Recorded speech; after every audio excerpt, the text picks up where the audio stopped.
Rapid. With me is Sigilus, and excited to get things underway with our first game of the night. It's Renaissance versus Hard Random in the losers bracket of the $20,000 CIS tournament. Excited to get these games underway. What are your thoughts on tonight's teams, Sigilus? I'm looking forward to this one. I mean, Hard Random have been doing quite well. Unfortunately, they've found themselves in the losers bracket, but Renaissance, they've been struggling a little bit. So, Hard Random, I would argue, definitely the favorites going into this one, but either team could pull out a win here, and we're straight into picks and bans. So, let's start talking about these. We've got Irelia, Syndra, Oriana being banned out by Hard Random, and Lissandra and Gnar by Renaissance. These are all pretty typical bans. And specifically coming out of the CIS server where Gnar is perma-banned. I'm pretty sure you can nuke that guy into the ground and he would still be banned. They hate that guy, and there's a good reason, because for the longest time Gnar was actually like really strong, and even though he's been nerfed, he's still good up in the top lane. And honestly, a couple of top lane bans coming out of Renaissance, hitting Nike 3. Yeah, no love for the top lane there, but also throwing in a LeBlanc ban versus Kira. All very meta bans, but still a lot of strong picks left open. Yeah, and actually that LeBlanc, although it is very meta, we've seen Kira play really well on that before, so I'm not too surprised that that would be the mid lane that they choose to prioritize banning against Hard Random. But Nike 3, he's going to lock in that Maokai straight away, which is an interesting first pick. I mean, he is definitely still strong, but not quite the same level of strong that he was, a few patches ago. Obviously, though, if you got Lissandra, Gnar, Irelia banned out, you got to pick something a little bit weaker. Now, with the Maokai picked up, speaking of something a little bit weaker, that encompasses pretty much everything but Maokai. He's super strong up in the top lane, and has been for longer than I can remember. I remember first day in EU LCS when I think it was Zazas played him, and everybody's like, wait a second, you can't do that, Maokai's and then everybody proceeds to lose their lane versus Maokai, and now everybody's playing it. So while that may be a struggle to play against, we'll see what Renaissance have in store. And honestly, coming up until this point, Renaissance really haven't had all that much in store. They lost the majority of their group stage matches, and coming here against Team Hard Random, who honestly, they've been up in the top of a lot of CIS competitions recently, although having some difficulties as they did drop down to the losers bracket after losing 2-0 versus Virtus Pro, a team that we'll see in our second series of the night. So let's talk about champions getting locked in. It's Xerath Lee Sin. You can count the number of games where the opposing team has picked Xerath Lee Sin first on the number of fingers on one head. So it's interesting to see the mid lane first picked there by Renaissance, really wanting that Xerath. Yeah, it's definitely a weird decision to go straight for that, especially when stuff which is very good against it is still open. Obviously, this Pantheon pickup, if you combo that with something like an Ahri in the mid lane, that Xerath is going to have such a hard time. And, Ahri is a legitimate pickup here for Hard Random. It's actually pretty good with the composition they've got so far. They're good at getting picks, so that makes a lot of sense. So, picking that Xerath up straight away is very ballsy, and I can't see it being that effective if Hard Random decide to counter it well.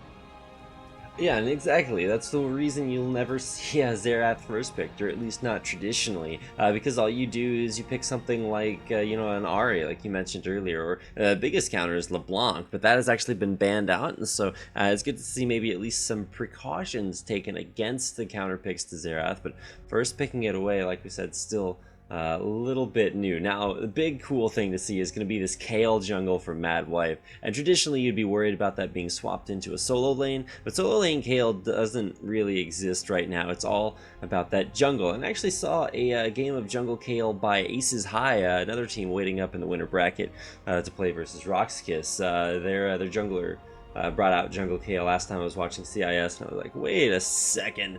That's pretty interesting, and then I saw it in a bunch of other regions, so it's actually really cool. But it will be going up against Clover's Lee Sin, a much stronger, more meta jungle by now, and with a lock-in on that Kassadin, most likely being locked in for Hedon in the top lane as a counterpick to Maokai. Yeah, Kassadin's obviously really nice against that Maokai pickup in the top lane. You got your Null Sphere to give you a bit of shield against his magic damage. You got mobility, you can just move around, harass him out of lane as well. So the jungle Kale pickup is really interesting, and it's something we've seen come out ever since 420, just because of how good Devourer is. But this is on the patch where Devourer was just nerfed, and aside from the synergy with that item, Jungle Kale isn't that amazing. I mean, it's got decent clear. You've got your AoE at auto attacks with your Flaming Sword, and you've got a heal. But aside from that, it was really just how well it worked with the Devourer item that made it so good. The one thing which I can definitely give it credit for in this matchup is that the intervention is going to be quite nice against Xerath and Lee Sin, and potentially even Kassadin.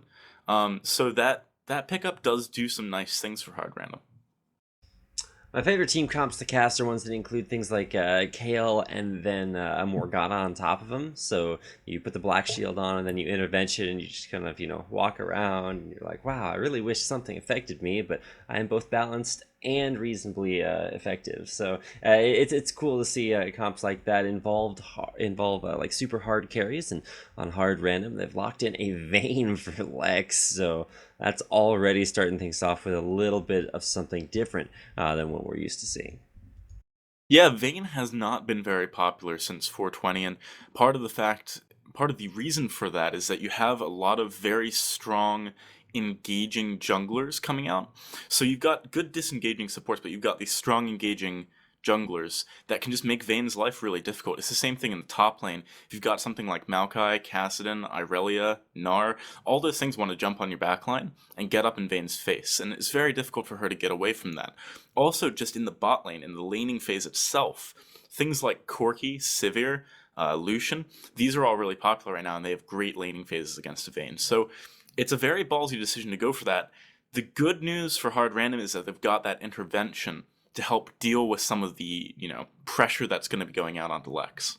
Exactly. The struggle for Lex is you tumble away, and then all of a sudden, the Heathen's going to jump on top of you with an Assassin, and then you're going to get nuked down by Xerath, and, Corki's going to poke you down, or Leona's going to get on top of you. And so a lot of things to deal with the Vayne. A lot of responsibility for Lex to not only use that intervention wisely while you do have invulnerability, but not to just explode when you don't. So interesting team comps for both teams. I love the Leona support. I think it works very well with Corki's burst, and really helps set up for Xerath when you get towards bigger team fights, helping him land those rights of the arcane. But that's actually going to do it for our champion select. And what do you think about these team comps overall, Siglas, before we get into game?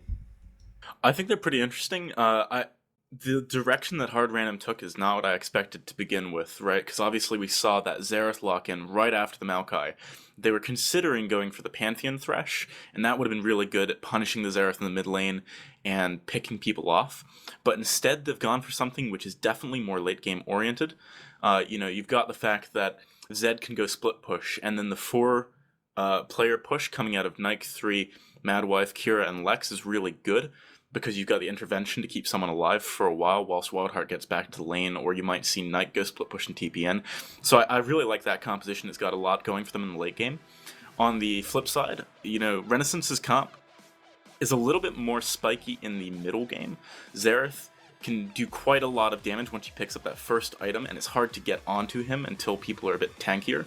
You've also got Leona, who's helping facilitate the engagements coming out of Kassadin and Lee Sin, making them do a lot more when they jump in, and obviously Corki, when you get that Triforce, is just ridiculous in the mid-game. So definitely the mid-game is going to be the point where hard random really need to be careful not to fall behind.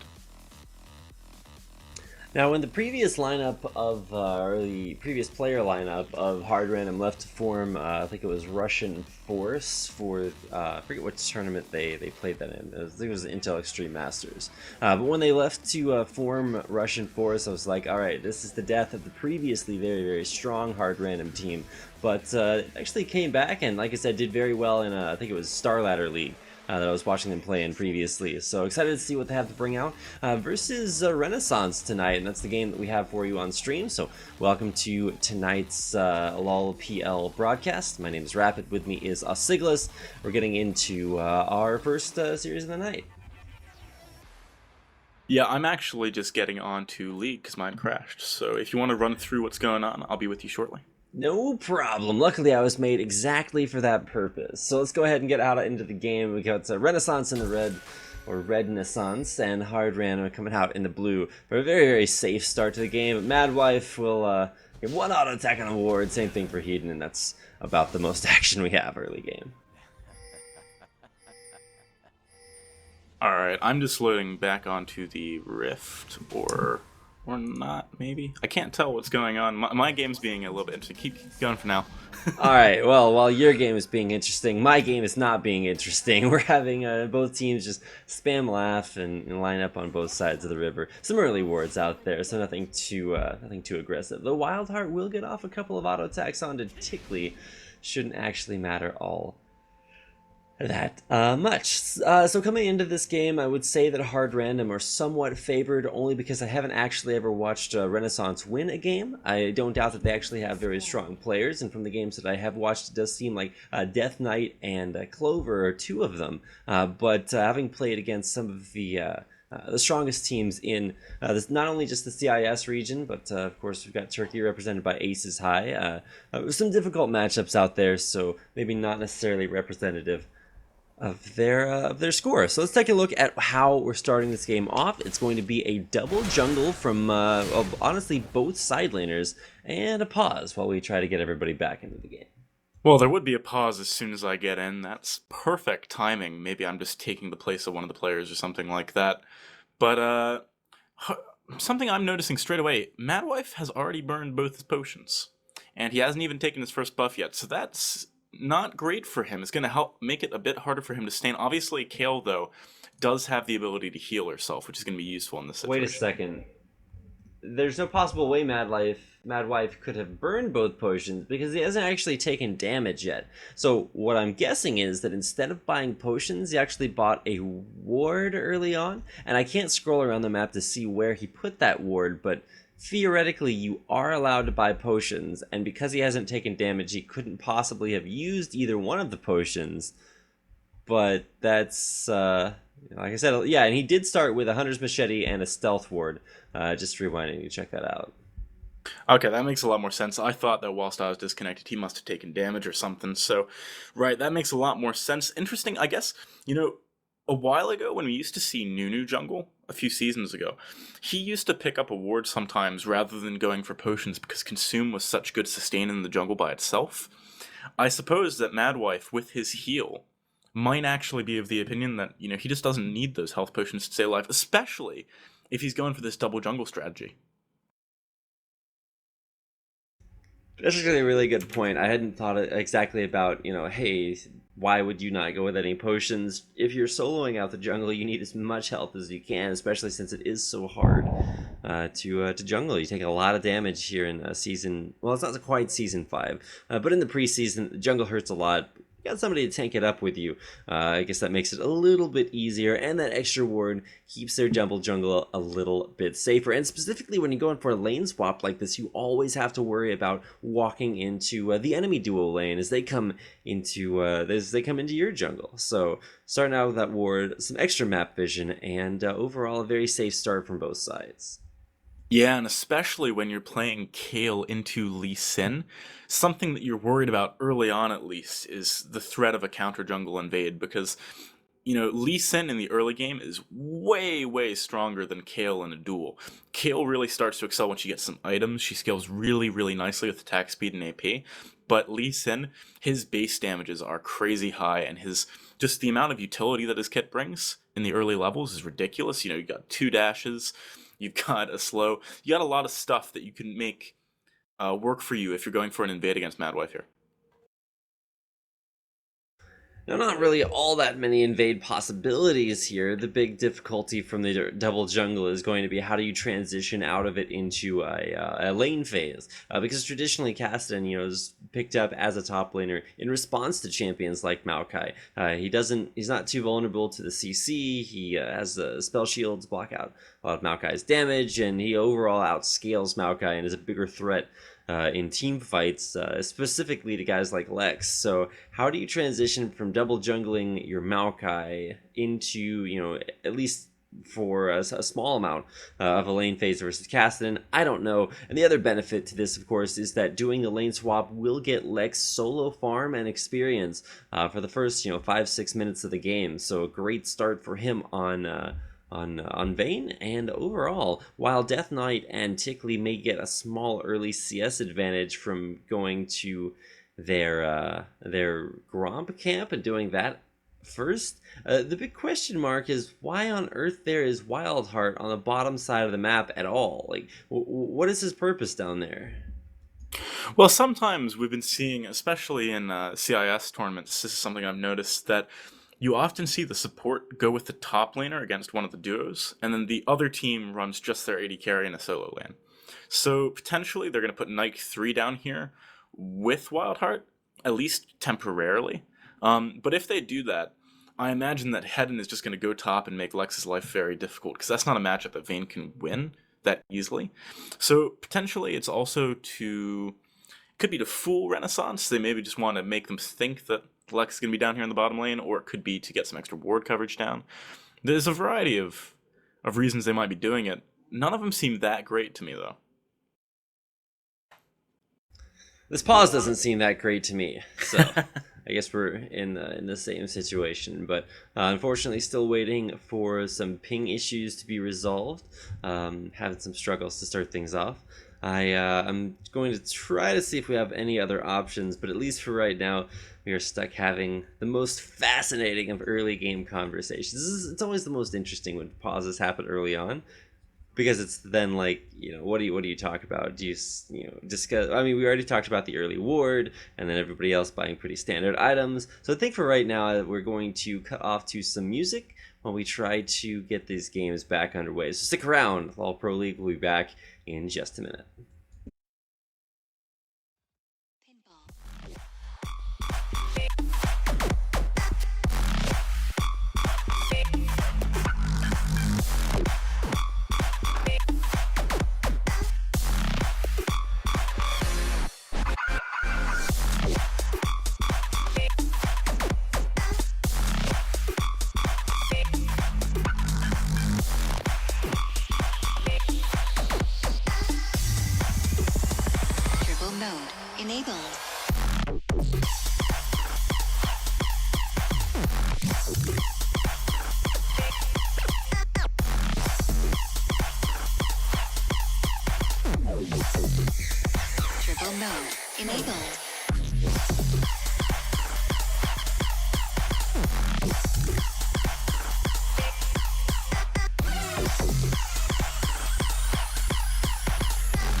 Let's play pinball.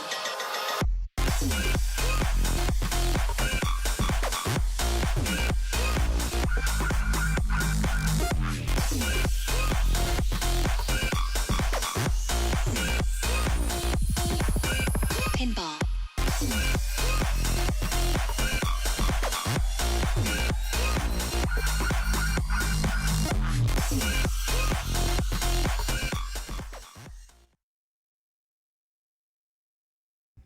Welcome back, ladies and gentlemen, to the LoL Pro League. My name is Rapid, with me is Siglas, and we're getting back into the game. It's our first game of the night. We've already had our first buff being taken, Double Jungle, very strong here for Hard Random.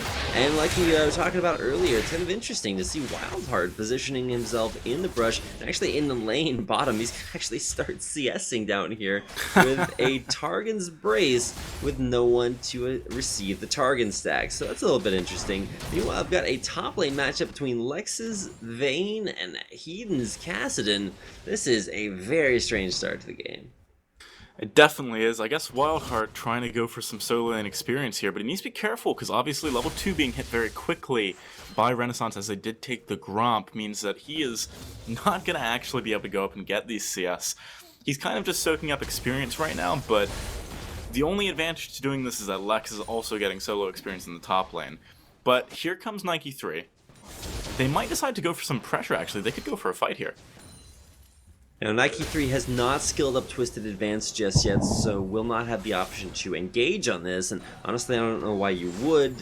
Traditionally, Corki and Leona, very high damage lane early on, specifically. And that does leave Madwife in the jungle by himself, and keep in mind he had no health potions to help him with this jungle. So he's going to take a lot of damage and most likely be forced to back after taking the Raptor camp. Well, it does look like, for now at least, we're just going to see Hard Random running with the top plus support lane. And Lex is actually doing an admirable job in this top lane up against Hedden. He's not doing that well in CS, but look at how much pressure he is putting down onto him, just in terms of pure damage. That's considering the fact that Hedden actually took Flask and Health Potions, so he has burned through a lot of regeneration up against Lex so far. Ooh, Kira. Mid lane, though, that's where the action's at. Kira being forced back to his turret, and even though the Shockwave, or Sonic Wave, rather, will land, there's not enough damage to follow up underneath turret quite this early on. So a lot of action, but the biggest action is watching Hedon continually pressured up there underneath his turret. This Vayne versus Cassidy matchup, not a good one early on.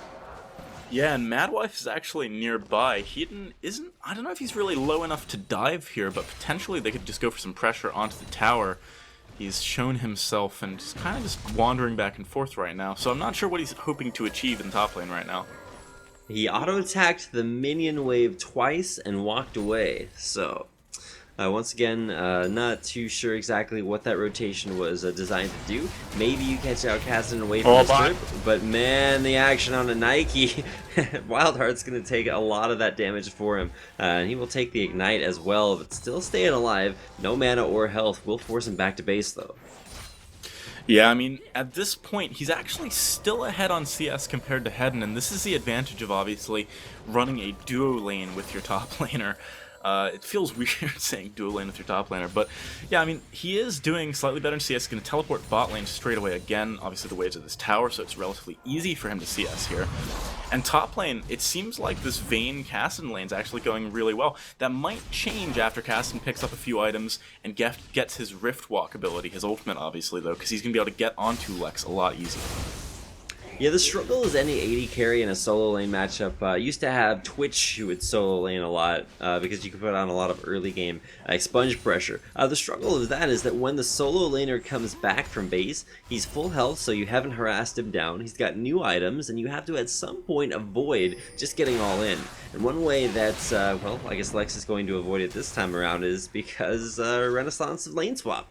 They decided to put Death Knight up top lane in once again another solo lane matchup, but he's coming into the lane about 11 CS down, and while he will have that lane to himself to be able to CS it out, Lex is going back to base and may make another lane swap of his own. Yeah, if he does go bottom here, he's not losing out on too much. He is losing out on some of those CS in the top lane, but actually, yeah, he is deciding to go to this bot lane. It looks like Wildheart might... Alright, he's probably sticking around. He was just given a Dark Passage to Lex to get him back in the lane faster. Nice teamwork there. But at this point, they're actually going to be entering that 2v1 matchup. And Kassadin, who is already slightly behind, is probably going to become even further behind when he's against two people instead of just the one. Now, I do like the decision to rotate bottom lane here for Lex. Not only do you keep avoiding that Corki matchup, which is honestly what this strategy by Hard Random is designed to do, is to keep Vayne out of a Corki lane where she'd get bullied. When you rotate bottom, you know, Thresh is already there from having supported Nike. Nike is rotated up towards the top lane, and that has allowed him to, you know, continue to get experience in a solo lane matchup, but maybe not have quite as difficult a time as he was versus Tricky and Hedon. Now Lex coming bottom lane with a lot of damage to himself. Ooh, death sentence, not landing. Yeah, that was unfortunately not a death sentence for Tickley. Hard Random weren't able to get that, but Nike in the top lane, he's struggling similarly to how we saw Hedden struggling up against Lex.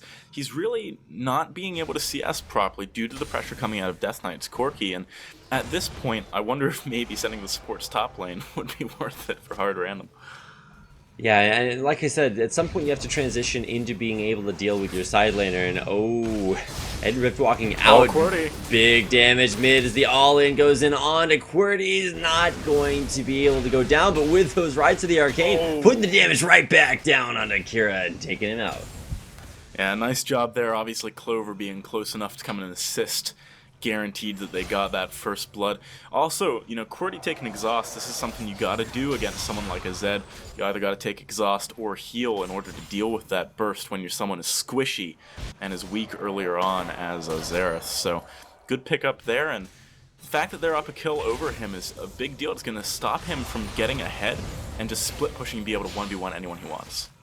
Maybe a moral victory for Kira is that after, whoa, big engage in the bottom lane, Zenith play going in onto Lex, but honestly it's Tickly that's taking most of that damage, and Lex will put it right back. Like I said, the moral victory for Kira is that he did so much damage in that mid lane gank that Clover was forced off of his red buff, couldn't finish it because he dropped too low in HP. You know, Kira's going to return to the lane, still 10 CS up in that matchup, you know, QWERTY getting some help from his jungle, able to turn that around for first blood.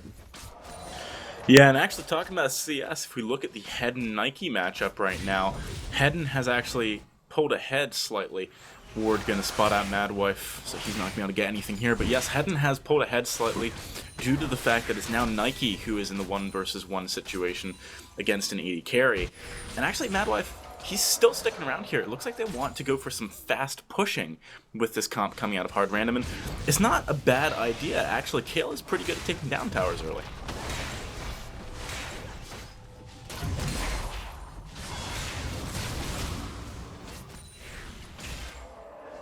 Alright, so it looks like Madwife is actually sticking around in this bot lane for a very, very long time. He is 6 now, does have the intervention if they want to go for some kind of a dive. The problem is that Hedon with Riftwalk, very easy for him to get away. You've also got Tickly, he's still got Flash Up, still got Solar Flare, he can get away quite easily.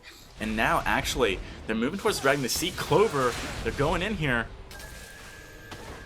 Doesn't look like they're going to stick onto it, though, so he is just going to back away. I'm not sure where Rapid's gone, guys. I think he might have disconnected. So I'm just going to solo cast for you guys for a while. Kira in the mid lane taking a lot of damage, actually. QWERTY, since he picked up that first kill, has got to the point where he can really harass down Kira, put a lot of pressure onto him. Clover, he's going to start up this blue buff. I imagine that's going to be donated over to QWERTY, giving him the ability to poke out that Zed even more, which is going to be very, very strong on him. Madwife eventually aborted that bot lane mission. It wasn't going anywhere, and finally we're going to see the actual bot lane versus bot lane matchup with the AD carry and supports both in this bot lane here. And actually Lex and Wildheart, they're going to take away their Crux. They know that they want to avoid the Corki for as long as possible. Obviously Corki is very, very good against Vayne. Top lane Nike actually doing a lot of damage to Hedon. Although Hedon is slightly further ahead right now in terms of item build. He has finished up the Blasting Wand as well as the Catalyst. So, interesting to see. Tickly had to go back here.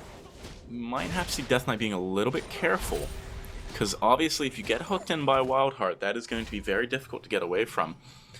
But yeah, specifically difficult to get away from if you have your Valkyrie canceled by a Flay backwards, which some very, very skilled Threshes can do. So you got to keep an eye out there. One thing I was noticing in my brief absence was the 4.21 transition. A lot of junglers away from Rangers Trailblazers and into Stalker's Blades, so you get extra slows and true damage off of that, and you see actually that item from both Madwife and Clover. Yeah, it makes a lot of sense on both of them. Obviously, Clover wants to slow people up, to stick on them, keep attacking them. You do a large amount of damage, especially early on as Lee Sin, and late game, all you really are is utility. So getting an extra slow kind of helps you with that strategy anyway. And then, you know, if you look at Madwife, midlife, there's the engage through the turret exhaust. Very effective at limiting the damage, but not effective enough. Kira able to find a kill. First kill of the game here for Kira, but with a teleport coming in, we got Madwife still trying to get it onto Tickly. You can see how effective that true damage burst was at taking him down. Madwife very, very low, and Clover, even though he'll get into that one, will Lex be able to get back out? He'll find a kill for himself. The big one coming in. One more rocket's gonna come in underneath the turret for a double kill. Wow, that was a crazy fight in the bot lane. Also, you know, we didn't catch the entire thing, but QWERTY did get taken down that mid lane by Kira.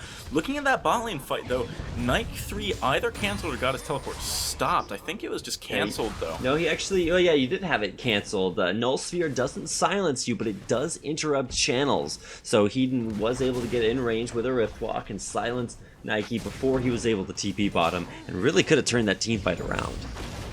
Yeah, had he been there, obviously it would have been 4 versus 3. I doubt we would have seen the turnaround by Clover and Death Knight had he actually succeeded in teleporting down. But even still, really nice job by Death Knight to pick up 2 kills there. Lex also picked up 2 kills, and I would argue that if you're going to be trading kills like that, it's worse to get him on Vayne. But here comes Nike. Into the top lane, Nike in a lot of trouble, but with no... Wait, I guess he could have flashed over that thick wall up top lane and maybe tried to escape, but just too much lockdown and some extra assistance from QWERTY coming in off that Ride of the Arcane to pick up the 4th kill of the game here for Renaissance. And honestly, from the previous games I've seen out of them, I did not expect them to come out quite this strong, but a lot of mobility here by Kira. Clover ganking, but QWERTY really can't get in range to help. Luckily, he has very long range, and we'll let Clover pick up the kill. Yeah, and unfortunately for Kira, Deathmark was just off of, well, nearly about to be off of cooldown, so he wasn't able to use that to close the distance with QWERTY and finish up the kill, at least getting a trade. So, a bit of over-aggression there. He kind of got baited in by QWERTY there, who's, intentionally mispositioned, allowing himself to be harassed down so that Clover could get nearby, and really that shouldn't have happened. Kira knew that Clover was in that top side of the map after having just seen him in the top lane killing Nike, and now a dragon attempt for Renaissance coming out here. Death Sentence over the wall will scout things out just a little bit, and whoa, Rift Walk over from Heat, that's a little bit aggressive. Now Dragon will go over to Renaissance with Clover having gotten that smite, but at the same time, I wouldn't necessarily say that necessarily equalizes thing. You've still got a 2-0 Vayne on hard random that's continuing to scale up really unimpeded, and for Renaissance, their advantages come in the AD carry department as well, and with that Trinity Force spike, it'll be interesting to see how that matches up against this Vayne. Still in the early game, hasn't quite gotten off the ground, but does have a power spike of her own from that Blade of the Ruined King. That is very true, and talking about items here, an interesting thing that we can see is that Magus enchant rather than Devourer has been picked up by Madwife on Kayle. Typically, the Kayle jungles we've been seeing have been going for the Devourer enchant, but obviously this is a later patch. It's been nerfed slightly. It doesn't have quite as much base damage. Kira, though, right at the Arcane. There it is, the engage, and immediate Drag's Rage kick back on out, and actually still able to pick up the kill there onto Clover. Kira alive, but with a flash and a Rift Walk. We'll see if Kira is able to go down. No! Gets out with about 12 HP. Oh, bot lane. More action as the Death Knight very, very low. He's actually going to go down, but now with Lex trying for the dive underneath the...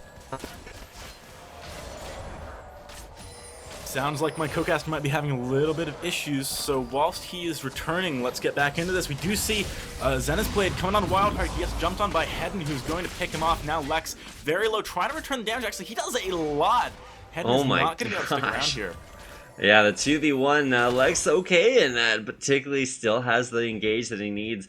Solar Flare not available, but you can see just so much pressure being put on. QWERTY was coming down, but he's got 45 seconds on his Rite of the Arcane, so it would have taken him a while to get there. Overall, just great play by Lex's Vayne. Is really impressed at how vulnerable he's been in a lot of these matchups, but always going in with the condemn against the wall. I thought he had a ward, and I checked his inventory, but I didn't notice the early switch to a scrying orb that let him CV the bush, get the impale, or condemn rather, and take down Tickleaf.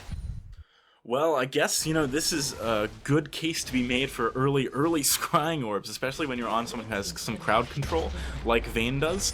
Gives you the potential to assassinate people like that, and when you're someone like Vayne, you want to be getting as many early kills as possible so you can hit your late game early on. Scrying Orb by Death Knight actually spotting out the ambush, so Scrying Orb's all over the place, doing a lot of work for both teams. And, at this point, let's take stock of what's going on here. In this top lane, Hedden is a whole Sorcerer's Shoes above Nike, even though Nike's ahead in CS.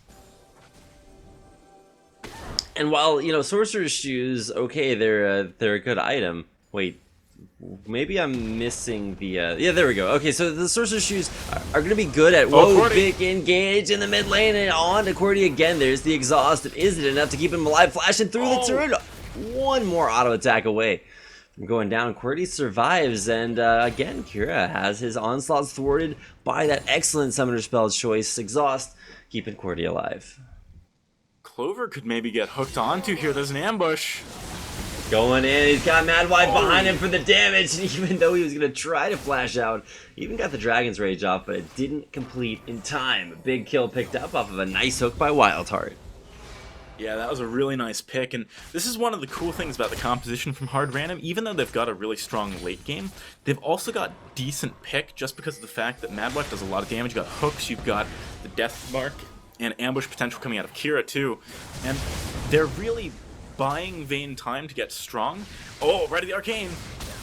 Coming in, there's the solar flare, but a perfect intervention will keep Kira alive for just a second. Big engage though. Death Knight's gonna take him out. Heaton with a kill onto Kira, but look at Lex kiting out. He's gonna flash out, trying to get onto QWERTY, but he's able to flash over the wall. Heaton trying to get onto Lex, but look at the kiting. Look at the moves. It's Lex finally going down, but Tickley probably will fall there in the back as well. Madwipe coming in with a kill of his own. Fighting still continuing. Is Clover gonna get slowed out there, but with a shocking orb forcing him to disengage. Finally, the end to a crazy team fight.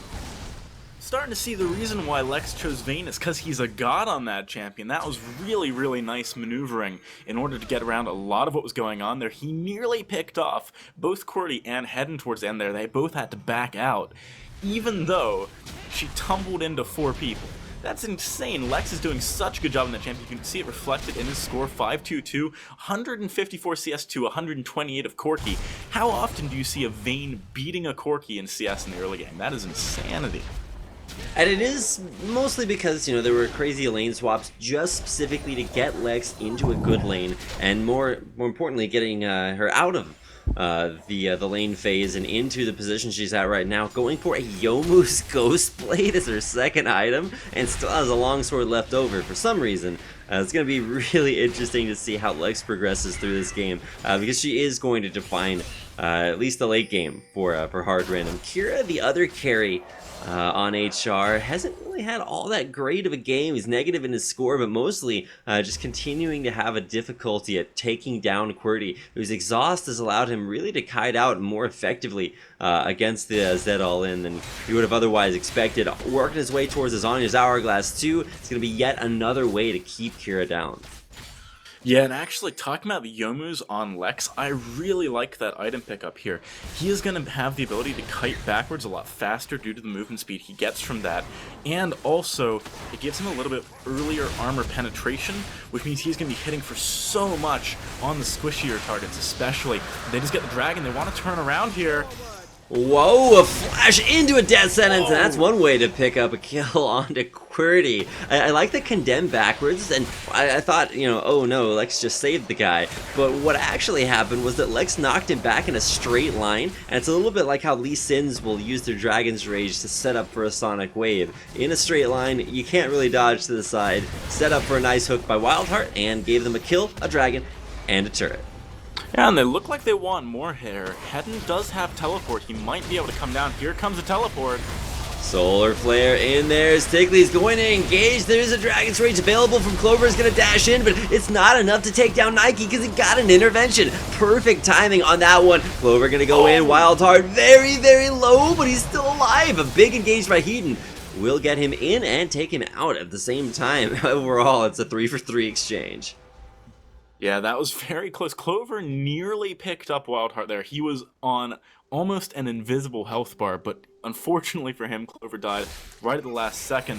And Lex actually, had Hedden jumped onto him, that might have been a pickup onto Lex, which would have stopped the turnaround, but he actually went for someone else instead.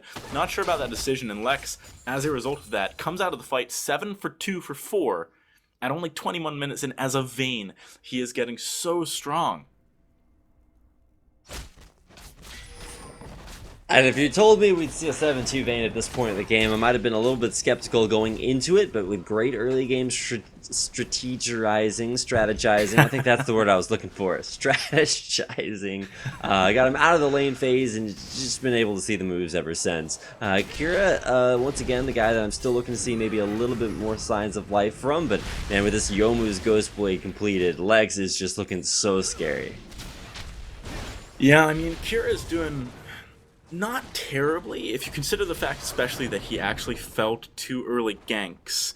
He's not doing that badly. Getting 1 kill onto QWERTY, given those circumstances, is actually still kind of impressive.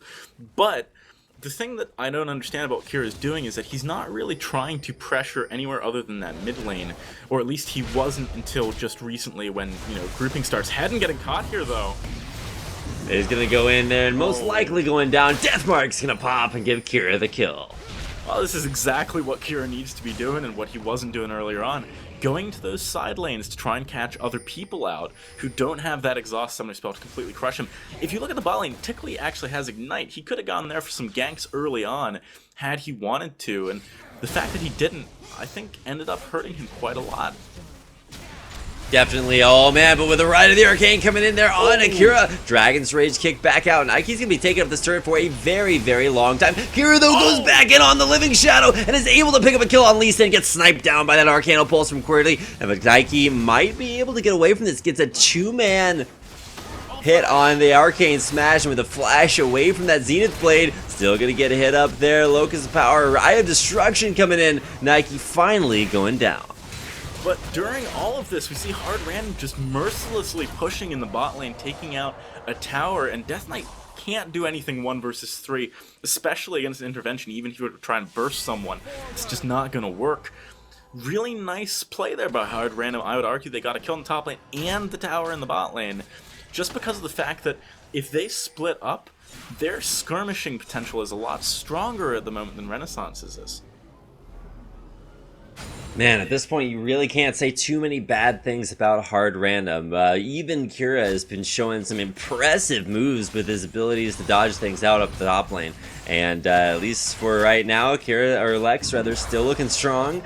Not a whole lot of options here on Renaissance to come back in this. They do have a lot of kills on their own AD carry, but just, I don't know. I feel like you should win by looking impressive, not by actually having good stats. And if that were the case, Hard Random would have won a long time ago. That is very true. You know, I feel like what Renaissance needs to do here is they need to pick up some pink wards, specifically on either Kassadin or Lee Sin, and then jump in, place them down so you can stick on Lex whilst he tumbles into stealth, and pick him off early in the fight. If you don't kill Lex early on in the fight, you're just not going to win it. The problem is, how do you get around Madwife's intervention? I think they need to get a good Solar Flare onto multiple people, and with the AoE from Death Knight and QWERTY, make it so that Madwife has to make a tough choice about who to intervene onto. And at that point, then they can maybe go for Lex. But, you know, that's such a specific situation that I just described. How likely is it that Hard Random are going to allow that to happen? Well, I think the real thing is how likely is it that actually anyone are hearing us with the stream down? So, there we go. All right, so should they have things back up and ready to go with Renaissance still a little bit behind, but not by much. It's only about a 4,000 gold lead. So for the time being, we're seeing Hard Random start to group up and forward a siege, which I don't think is actually the most effective option. Not only is there a ton of wave clear from Corki, but whoa, with death sentences like that, it doesn't matter. Heaton still in there, and can Lex kite backwards effectively enough, actually flashing over the wall for a kill there. Not where he wants to be. Another kill coming his way for a killing spree onto Lex, condemned backwards onto Clover. It's a double for Lex, and oh my goodness, do Hard Random know how to team fight. This game is just all about Lex, baby. He is just so strong right now. Right at the Arcane, Madwife, the speed up from the heal actually going to save him there. But this looks like, you know, maybe they're looking towards this Baron. I actually think this might be an opportunity for Renaissance, just because of the fact that they've got such long-range pressure coming out of QWERTY, and Baron does so much more damage now, that with everyone already low on Hard Random, they might be able to get a pickup here. Oh, it's actually falling way too fast. Never mind. Yeah, exactly. There's just so much damage coming in here, and while, like you said, Baron does deal a lot of it himself, still gotta watch out. Whoa, a big can flash in. Where's the condemn onto QWERTY? He's gonna be forced to Zhonya's, which I feel like is somewhat futile. Lex unstoppable at 10-2-5. He is unbelievably unstoppable right now. He's working on that Infinity Edge. Once he picks that up, especially if he goes for low armor targets, he is just going to kill them pretty much instantly. And the problem is that no one's really got that many defensive stats against him. We see 2 Zhonyas. Obviously, you need the armor and the ability to go immune against this team because they've just got so much damage, and 1 Randuin's coming out of Renaissance. But obviously, there's a lot of true damage that comes out of Vayne as well.